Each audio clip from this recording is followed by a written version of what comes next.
Welcome to the Ernie Chambers Show.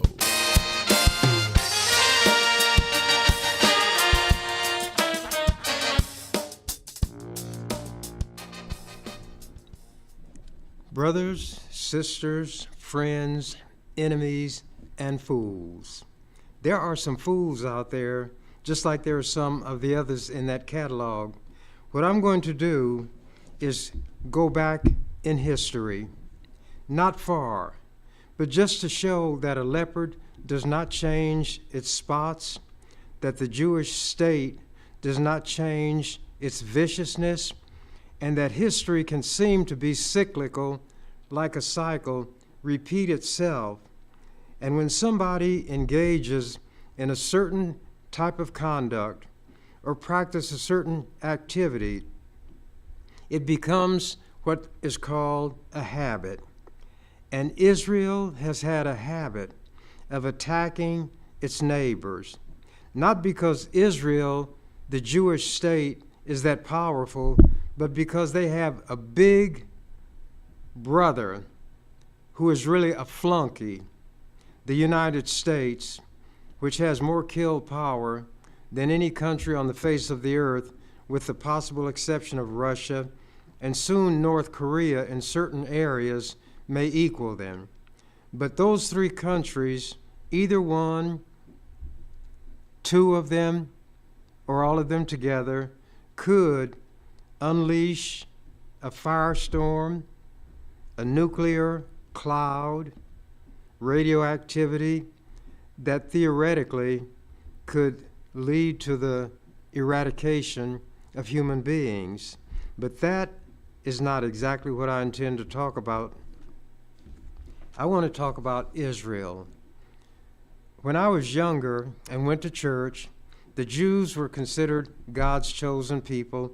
That's what I had been told. As I began to read the Bible, read some of the horrible things that the Jews did, how God condemned them, how Jesus condemned them. Jesus even said, "Which of the prophets have you all not persecuted?" But that is not precisely what I'm going to talk about. I wrote articles during the long ago. The ones that I'm going to read from today come from the year 2003. If this is 2024, and I believe that it is, 3 from 24 is 21. This that I'm going to read from was written 21 years ago, and it could have come from yesterday or today's paper. But I'm going to start with an article that appeared in today's paper, the Omaha World Herald. Headline says, "Lawmakers question U.S. support." Austin tells Congress Israel is taking steps to boost aid to Gaza. I had touched on the fact, and national news and local have talked about the fact that there was a food convoy, and one of the groups had their vehicles marked with the emblem on top of the vehicles so they could be seen from the air. There would not be any, quote, mistakes, unquote, by Israeli bombers, and they could get this aid delivered to the people who need it so desperately. Famine, starvation, attendant sicknesses, and some diseases are racking Gaza, thanks to God's chosen people based on the way they describe themselves. But the Bible said there are gods many, there are lords many. So their God could be the devil. As a man thinketh in his heart, so is he. You'll know a tree by the fruit it bears. I'm going to get to this article, and it was accompanied by a photograph, and you probably can't make it out, but just let you see that there was a picture accompanying this, and the caption says, "Secretary of Defense Lloyd Austin and Chairman of the Joint Chiefs of Staff, General Charles Brown Jr., testified Tuesday," which would have been yesterday, before the Senate Armed Services Committee on Capitol Hill in Washington. These men have all kind of badges and symbols to show their military exploits, but there were some questions. Austin tells Congress Israel is taking steps to boost aid to Gaza. This is from an Associated Press release, which the World Herald printed. Washington. Defense Secretary Lloyd Austin told the Congress Tuesday that pressure on Israel to improve the flow of humanitarian aid into Gaza appears to be working, but he said more must be done, and it remains to be seen if the improvement will continue. Quote, "It clearly had an effect. We have seen changes in behavior, and we have seen more humanitarian assistance being pushed into Gaza," unquote, Austin said in a Senate Armed Services Committee hearing. Quote, "Hopefully that trend will continue," unquote.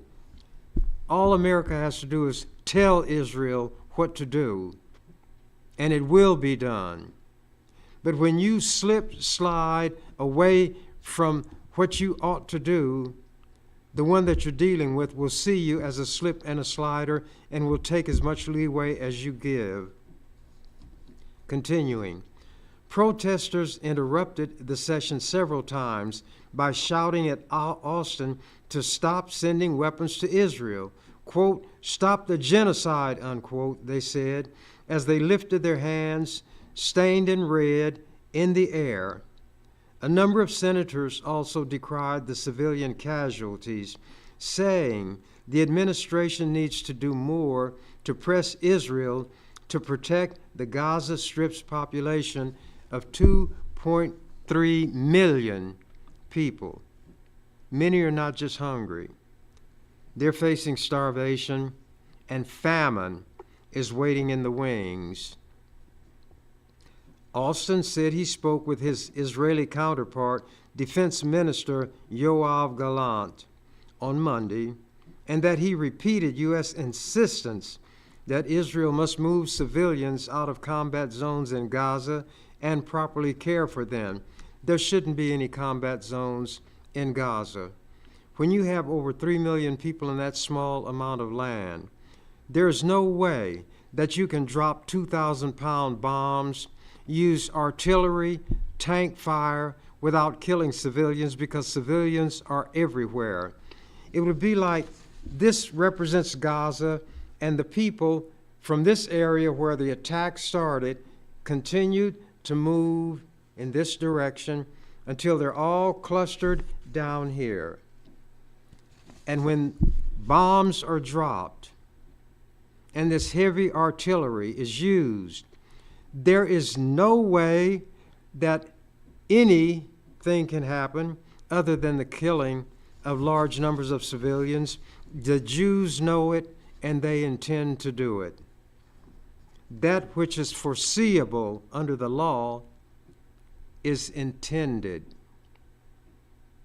Israel intends to kill civilians. Not only did they learn well from the Nazis, they are excelling what the Nazis did. Austin and Joint Chiefs Chairman General Charles Brown Jr. testified on Capitol Hill about the Pentagon's $850 billion budget for 2025. But the hearing offered the first chance for lawmakers on both sides to question the Pentagon's top civilian and military leadership on the administration's Israeli strategy following the Israeli military's deadly strike on World Central Kitchen humanitarian aid workers in Gaza. And they knew what they were doing. There were, I think, about 7 vehicles. They were spaced many yards apart so that it would be clear that this was a convoy.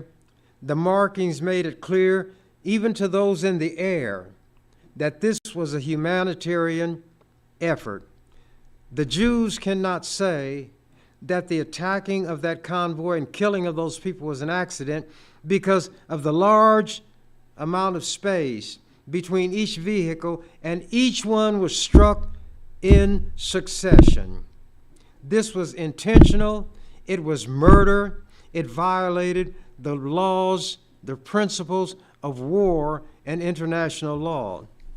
But since Israel is a client of the United States, who is going to put Israel into the dock and make them stand trial for the crimes that they committed, are committing, and have made it clear they intend to continue committing? Let what they are doing to these Palestinians be done to them. And they cannot say, the Jews cannot say, Hitler did worse things to them. Not so. Let me find my place.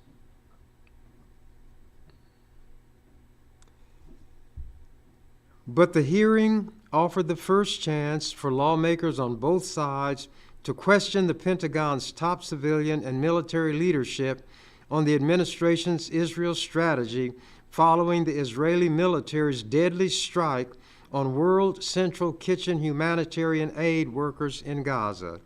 That strike also led to a shift in tone from President Joe Biden on how Israel must protect civilian life in Gaza, and drove dozens of House Democrats, including former House Speaker Nancy Pelosi, to call on Biden to halt weapons transfers to Israel. Half the population of Gaza is starving and on the brink of famine due to Israel's blockades. Israel in recent days took initial steps to increase the flow of humanitarian aid into Gaza. In a call Friday, Biden told Israeli Prime Minister Benjamin Netanyahu that future U.S. support for the war in Gaza depends on Israel taking more action to protect civilians and aid workers. Bull. There doesn't need to be a war in Gaza.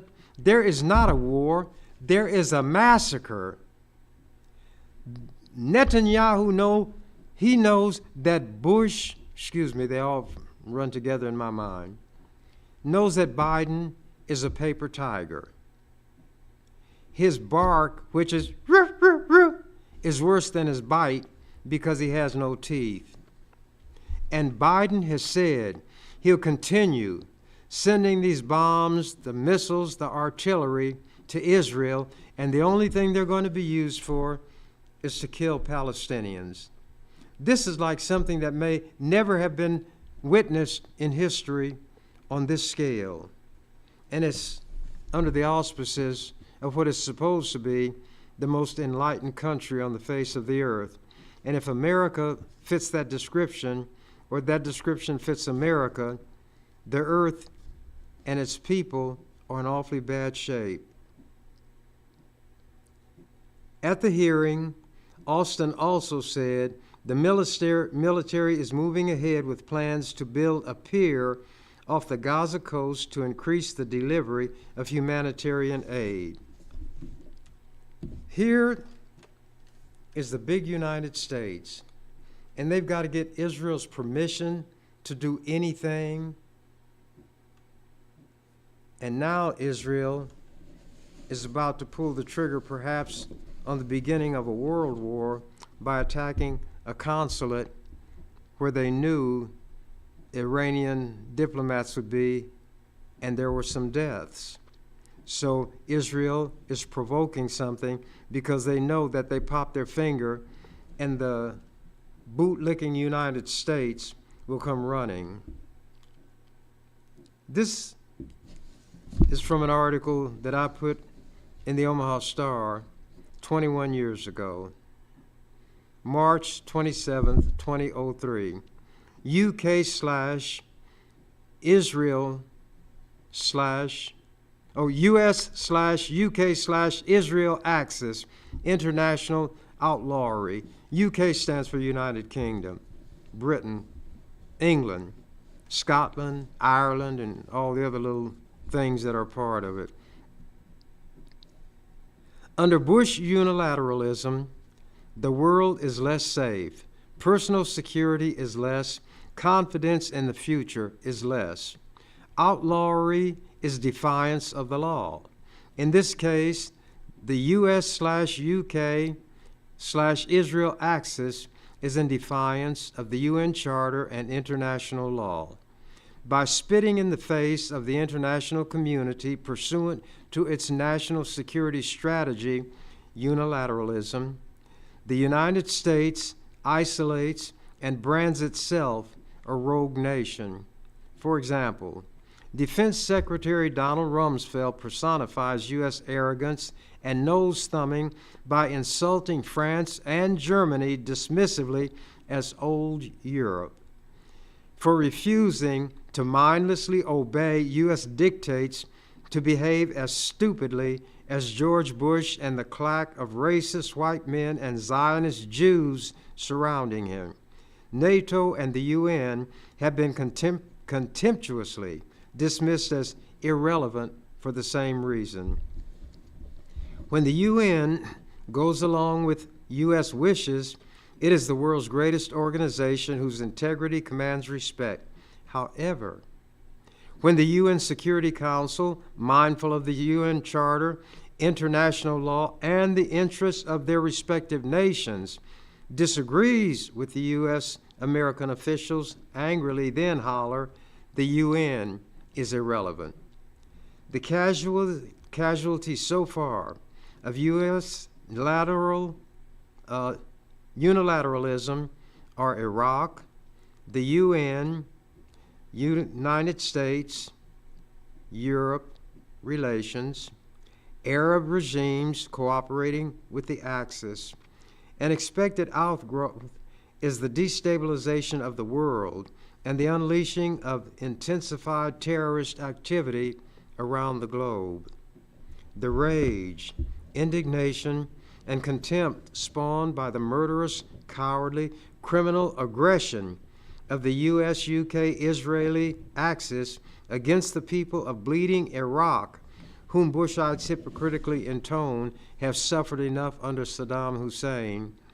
They are so intense, I scarcely trust myself to write rationally about it. Listening to the ongoing U.S. propaganda line echoed by the subservient U.S. media relative to the purported justification of the illegal aggression serves only to make matters worse.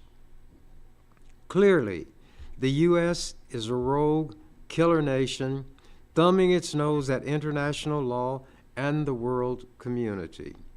Notwithstanding Bush's preposterous claim that the invasion, and this is about Iraq, that night they attacked Iraq with the bombers.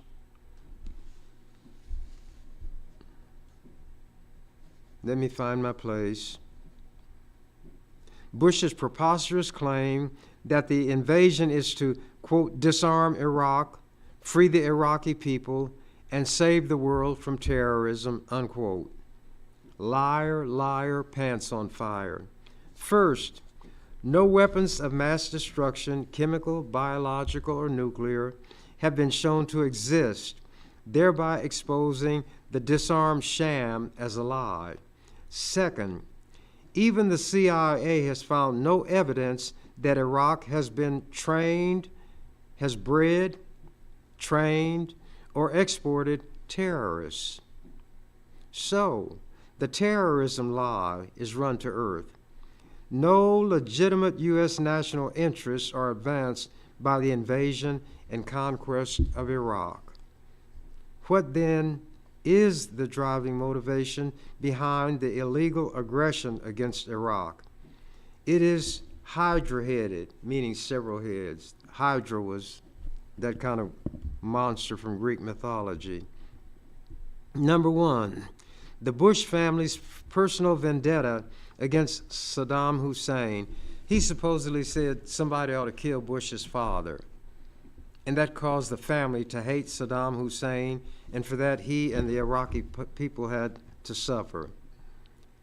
Two, the lust of Bush's cronies for Iraq's oil. Three, bowing to Israel's demand for a U.S. military foothold in Iraq from which to attack Israel's designated enemies in the Middle East, and 4, unilateral adventurism and imperialistic aggression. Unremitting nighttime aerial bombardments. If you watched television at that time, the screen would be dark, you'd hear the planes roar, then you see all this fiery appearance along the horizon. That was the shock and awe. Unremitting nighttime aerial bombardments and missile attacks that are intended to and do sow terror among the Iraqi populace are not the behavior of, quote, liberators, unquote. Thousands of bombs and missiles with accompanying horrendous explosions, terrifying concussive effects, resulting fires, fumes, smoke, and fouling and contamination of the atmosphere can hardly be deemed liberation.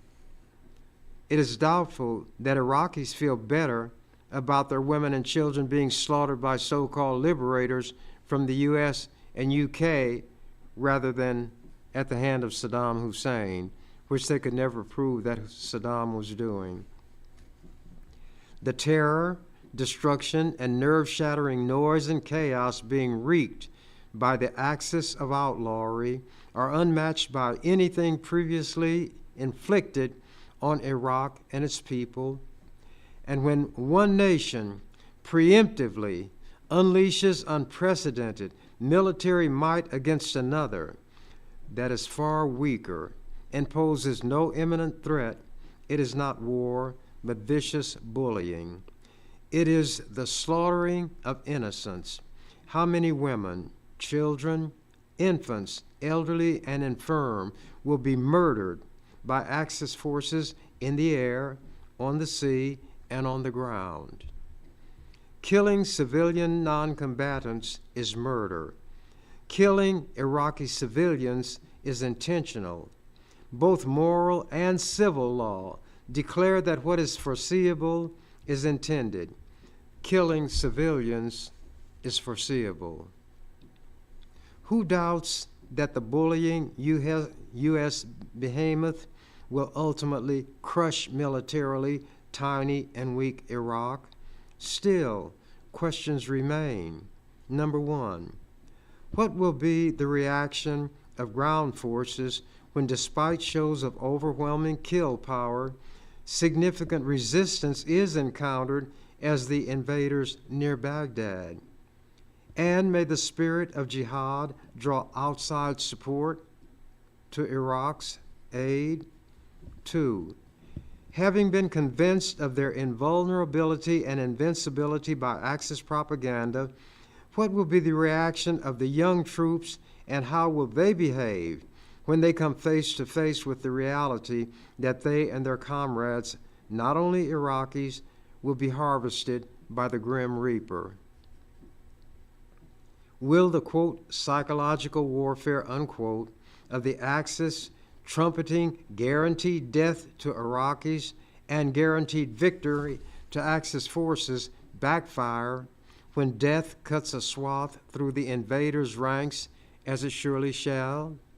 4, what will be the ramifications and complications of the movement of Turkish troops into Kurdish North Iraq in disregard of wishes and warnings of the U.S. and in the face of Kurdish vows to fire on such troops? The slam-dunk invasion of Iraq may not be quite as neatly packaged and ready for delivery as the American public has been led to believe by official U.S. and media propaganda. Americans may shed as many tears over the death of their loved ones in this illegal bush war of aggression as tears shed by weeping Iraqis over the death of their loved ones.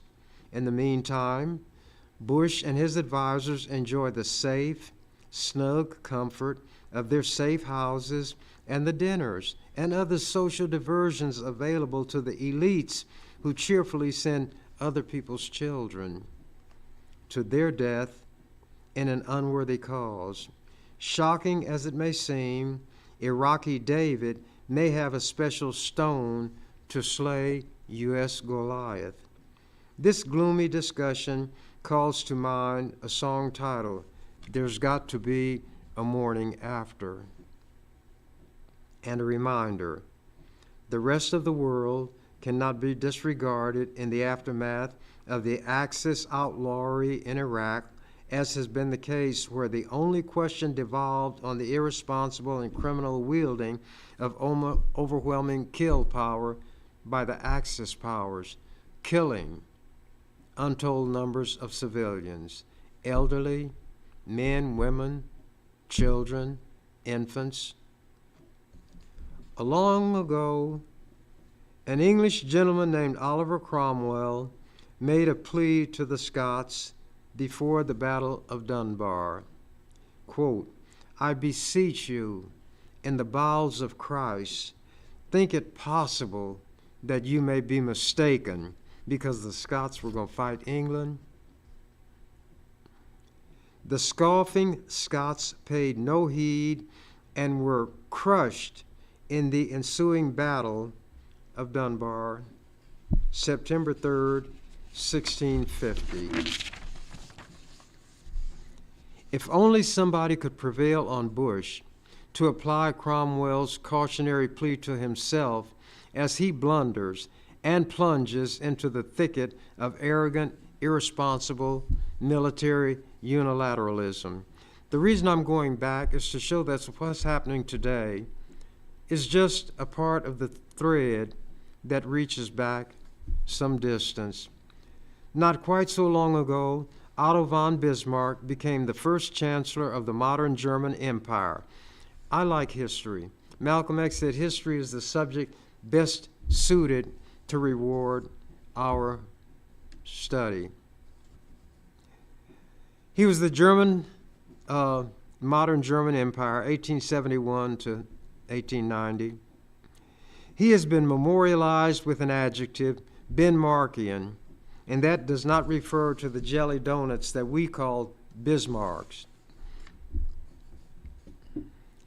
Bismarckian, which signifies aggressiveness in politics and diplomacy, is what Bismarckian meant. He won 3 wars and unified Germany, but his legacy, pursued by his successors, that Germany should be unmindful of the interests of every nation except Germany, led to 2 colossal defeats. Thus, the Bismarckian aggressiveness that united Germany and engendered an aggressive national spirit united the world against his successors and resulted in devastating defeats. People need to think about the consequences of their actions. Will the Bushites take heed? Today, weak Iraq. Tomorrow, who's next? With a little bit of luck, Bushian unilateralism may succeed spectacularly for a time, but when it falls in the long run, the failure will be catastrophic and terrible. Even now, bitter, sometimes violent protests around the world and in the U.S. against the Bush family's war and unilateralism are harbingers of more ominous things to come, with little consideration given to long-term consequences of that policy based solely on using the nation's overwhelming kill power to vindicate a family feud and Israel's aspirations in the Middle East. Bush has taken a fateful step which cannot be retracted. The die, as they say, is cast. I repeat, Bismarck won 3 wars that unified Germany, but left a legacy of aggression that led to 2 monumental defeats. I used to have a cable program through Fox and Cox, and the mayor and another fellow who used to work for KETV didn't like me and what I said, so they took the program off. This occurred March 17th of 2003. Last night, March 17th, they had talked about this policy of America called shock and awe. Following are some of my thoughts prior to the raining down of bombs and missiles on the people of Iraq. The U.S. shock and awe threat wilted into aw shucks. Last night, which was March 17th, 2003, I watched President Bush talk to the nation from a red-carpeted corridor in the White House. His expression resembled that of a deer in headlights. His weasel eyes had a staring, glittering aspect that made him appear to be either on drugs or lost in that fanatical fog of religious zealots. He has said God talks to him and tells him what to do. Such a delusion creates a dangerous, deadly combination when joined to U.S. kill power. Bush billed his speech, quote, the moment of truth. Instead, it was a quarter of an hour of platitudes, mental mush, foolish fanaticism, and nonsense that a speechwriter put together to cast Bush in the role of a messiah, a savior. As I watched that speech, it struck me as the most bizarre public spectacle I ever had witnessed. It was sheer madness. It was more like a parody, a caricature produced by Saturday Night Live than a real president with the power to destabilize the entire world. But there stood old Weasel Eye in the flesh, engaging in a towering bit of nonsense. He fell into the mode of old Western movies. Gunfight at the OK Corral, Gunsmoke, High Noon, John Wayne, Doc Holliday, John Wesley Hardin, Billy the Kid, the Dalton brothers, Jesse James, all rolled into one in his tortured little brain.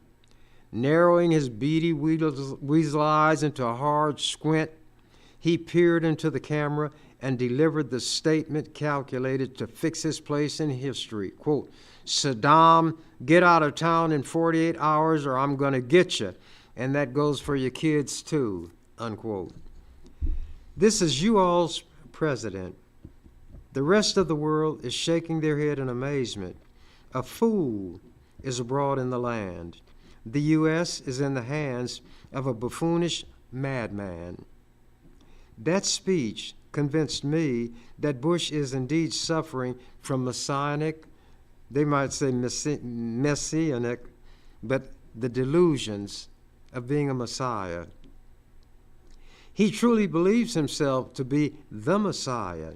Again, peering into the camera, he said, as if talking directly to the Iraqi people, as if they were watching him on TV instead of preparing to dodge U.S. bombs and missiles,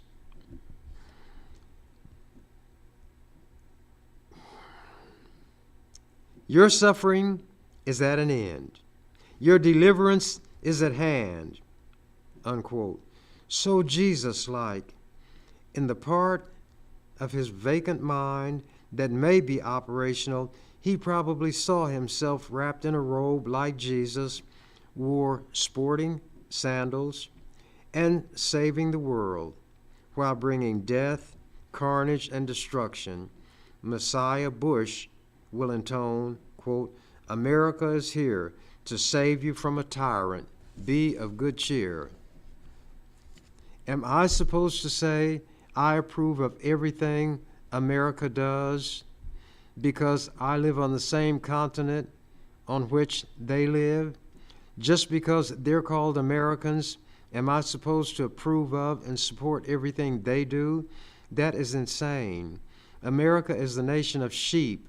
Whatever Bush decides in his disordered mind to do, America will fall in line behind him and go along. Well, I am not a sheep. American troops slaughtering innocents in Iraq commit murder, a crime against humanity. Why are they doing it? Why are they using deadlier super weapons in numbers dreamed of never before? Paraphrasing Defense Secretary Rumsfeld, even though it involves killing civilians, because they are following orders. Yet Bush said in his speech about Iraq soldiers who might employ certain types of lethal weapons against American troops, quote, "We will not accept the excuse that you were following orders," unquote. Quote, "Following orders is justification for whatever depredations American invaders commit against Iraqi civilians, but not for Iraqi soldiers defending against U.S. troops murdering civilians. Move over Nazis." Iraq, victim, U.S. aggressor. Iraq is not wrong in this confrontation, but the U.S. aggressor is. There is no justification for what the U.S. intends to do to Iraq. Iraq is no threat whatsoever to the U.S. Iraq can do nothing to hurt the U.S. Iraq has no means to attack the U.S. and never has expressed the intent to do so anyway.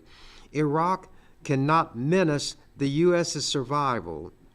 Under principles of what is called a just war, no basis exists for the U.S. to attack Iraq.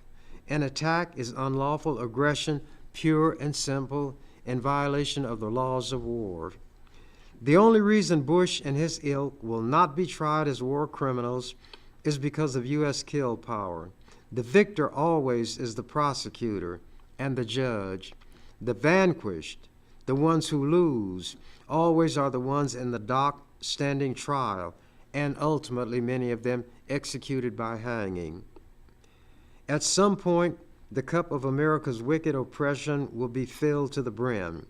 When forced to drain it, America will sing a different tune. After September 11th, 2001, the U.S. declared war on terrorism, as they called it, and the whole world was expected to join. Nations throughout the world identified with the U.S., expressed sorrow, and extended condolences. It was an era of good feeling toward the U.S. America was in a position to manifest some statesmanship, some maturity as a nation, and could have unified the world by showing respect and consideration for other nations, and could thereby have provided leadership. America could have enjoyed its most shining hours. But no, prideful, short-sighted, arrogance, and inconsiderateness asserted themselves. The good feeling extended toward America was squandered. It evaporated. Sweetness turned to vinegar. U.S. officials began to insult the countries that were its traditional allies, lecturing them as if they were children. Quote, "If you don't do as we direct, you're on the side of the terrorists," unquote. "If you are not for us, you're against us. If you don't vote for a resolution authorizing force against Iraq, you're voting in favor of Saddam Hussein and his evil." Old Europe scoffed at the adolescent attempt at child psychology.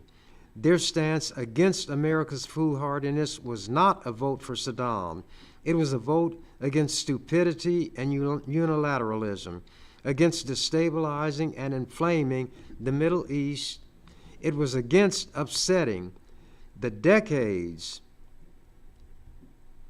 of fragile political balance in the world. Predictably, they were branded irrelevant. Will Bush think it possible that he may be mistaken? Let us see what the end shall be. Obviously, I don't like to read, I'd rather talk. But I want to get some things into the record. Israeli tail wags American dog. This was written and published in Omaha Star, July 27, 2006. The destructive, murderous, criminal assault by Israeli military forces against the innocent people of Lebanon, women, children, elderly, and infirm, is wholeheartedly backed and sponsored by the U.S., whose own hands are stained with Iraqi blood. The great Satan as America is known in the Middle East, just expedited a shipment of bombs, missiles, and other high-tech weaponry to its Israeli client for use against Lebanese civilians in a state-executed war of terror and mayhem against civilians. Isn't that what Israel is doing now? War crimes are perpetrated daily by Israelis against virtually unarmed people. The rabid Israeli tail, obviously, is wagging the complicit U.S. dog. And Iran has been handed a blood-drenched demonstration of why it had better develop the means, including nuclear, to defend and protect its people against Israel and its U.S. adventurism. I'm convinced that the murderous behavior of the U.S.-Israeli axis of terrorism is what provoked Russia within the past few days to back away from support of the U.S. proposed sanctions against Iran and to reevaluate the entire Iran nuclear question. And Iran did develop nuclear weapons thanks to what Israel was threatening and what America was backing them up in. But without reading all of this, because I got a lot, and I'm going to read some later on, my intent was to show, and I had listed concrete examples of things that happened all those years ago being duplicated by the Israelis today. They had different, I was going to say chancellors. Germany has chancellors, and their most notorious regime was that of the Nazis. Israel has had different prime ministers, Sharon and some of the others, and some of them were as vicious in their own way as the Nazis had been toward Jews, Eastern Europeans, gypsies, and Russian prisoners when they were taken captive. And some of the Russian prisoners were shot down in broad daylight in the streets. For some reason, the Israelis really hated them.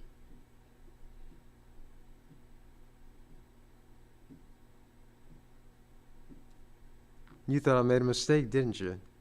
The Nazis had the Russian prisoners and shot them down in front of the German populace, and other things were done by Hitler which made it impossible for the German populace to say, when the Nazi regime was obliterated, that they didn't know what was going on.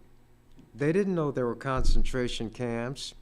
They did not know that there were extermination camps.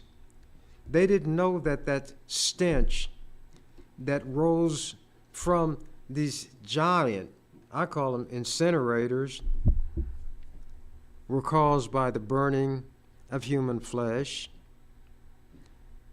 People who watch evil being done to others and don't take a stand against it, even by speaking against it, will find all kind of rationalizations that will enable them to say, I didn't know what was going on.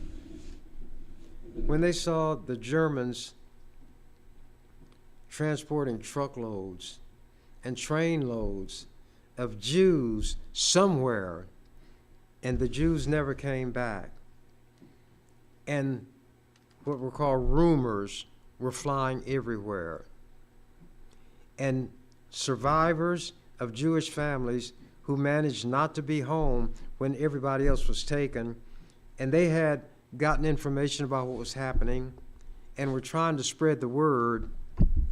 There were people who still said, we don't know. We didn't know. And when the Germans made anybody who was Jewish take a 6-pointed star, a Star of David, put the letter J on it and wear it prominently, the German people didn't know what that was about. And when this old man was talking to this little boy, and a car went by and it had curtains over the windows, the little boy said, "Who's in that car?" And the old man said, "A man is in that car who said he talked to a person who saw and talked to Hitler." It was almost as though Hitler didn't exist. There was a point that I'm unable to make by reading this, by saying what I'm saying, no matter what, because people have their minds made up on what direction they're going to go. The point is that we should not sit by and watch other people mistreated and abused when we can say something, when we can do something to prevent it. If white people see rogue cops messing over black people, poor people, Latinos, they should say something. I read an article about this Latina woman who had a $10 million bond put on her because they said she provoked a fight between two men, and her bond was several hundred times the bond of the man who actually committed the killing during the fight. Nobody talked to me about it. Nobody asked me to do anything, but my sense of outrage was such that I filed a complaint against the judge who set that bond, insisted that it be lowered, and they did lower it. Not miraculously. When you're learning something, they say learn the ABCs. I reverse that to the CBAs. If you have an idea that's worthwhile, conceive it, C. Believe it, B. Achieve it. That's CBA rather than ABC. And all things come to an end. And my time here today is coming to an end. I must acknowledge that I did not get into the items I wanted to read. As I was reading, my mind was racing to other things that I would rather say, but I had promised to read. And as Abraham Lincoln said, the promise being made must be kept. Some people watching may rather have had me talk, explain, give my arguments than read from articles that were written. But the purpose of that was to show that what the Jewish state is doing now, they had done decades ago.